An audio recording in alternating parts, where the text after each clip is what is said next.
সবাইকে good evening and Har Har Mahadev. আজকে হলো 14 এপ্রিল, মানে চৈত্র মাসের শেষ সোমবার। আমি তোমাদেরকে আগেও বলেছিলাম যে আমি এক দিদির বাড়ি যেতাম, যিনি কিনা মহাদেবের আরাধনা করে। সত্যি কথা বলতে আজকে যখন আমি ওখানে গেছিলাম, আমি কাজে যাব ভেবেছিলাম, বাট ওই জায়গাটায় গিয়ে না কোথাও দাঁড়িয়ে থেকে আমার আর মনে হলো না, জানি না এটা মহাদেবেরই কৃপা যে আমি আবার কাজে ফিরে যাই। তো যাই হোক, আমি যে একটু দেরি করে গেছি, ততক্ষণে শুরু হয়ে গেছে বাবার আরাধনা করা।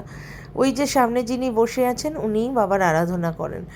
আজকে এখানে প্রচুর মানুষের আগমন ছিল, কারণ মহাদেব এখানে যে মানুষগুলোকে আপনারা দেখছেন, মহাদেব সবার ওপর কিছু না কিছু কৃপা করেছে। অবশ্যই আমার ওপর তো নিশ্চয়ই করেছে।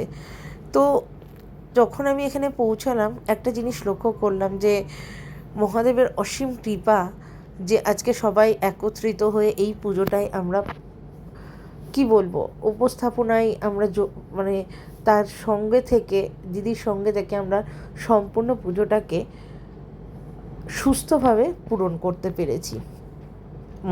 মহাদেব বলে ওনার যে মুখটা এত সুন্দর, এত মিষ্টি মুখ দেখতে লাগছিল, সত্যি নিস্তব্ধতা ছাড়া আর কোনো কথা হয়তো আমার মুখে আসছে না।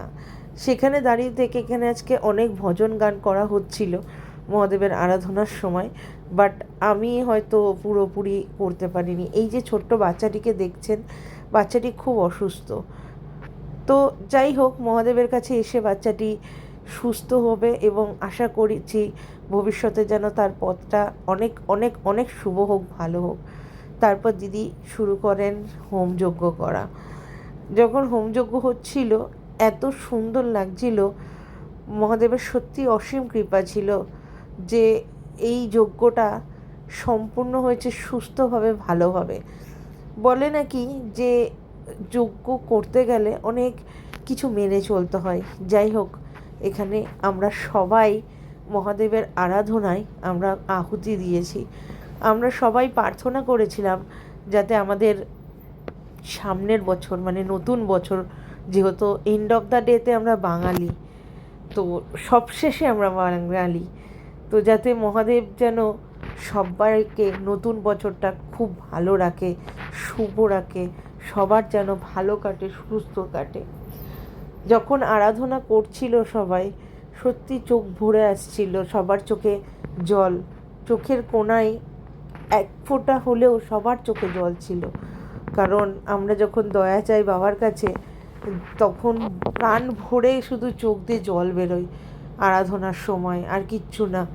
দিদিকে দেখি অঝরে কাঁদে, এবং দিদি একটা জিনিস আমার খুব ভালো লাগে, যে উনি সবার জন্য প্রার্থনা করেন, সবারই যেন ভালো থাকে।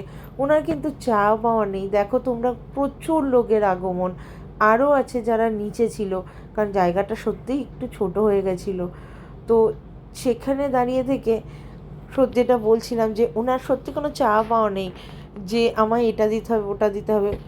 কথাই বলে নাকি, ওনার কাছেই শোনা যে বাবা একটা বেলপাতাতেই তুষ্ট। সত্যি কথাই, বাবাকে তুমি মন মরে যতটাই দাও না কেন, বাবা তাতেই তুষ্ট। চলো, বাই।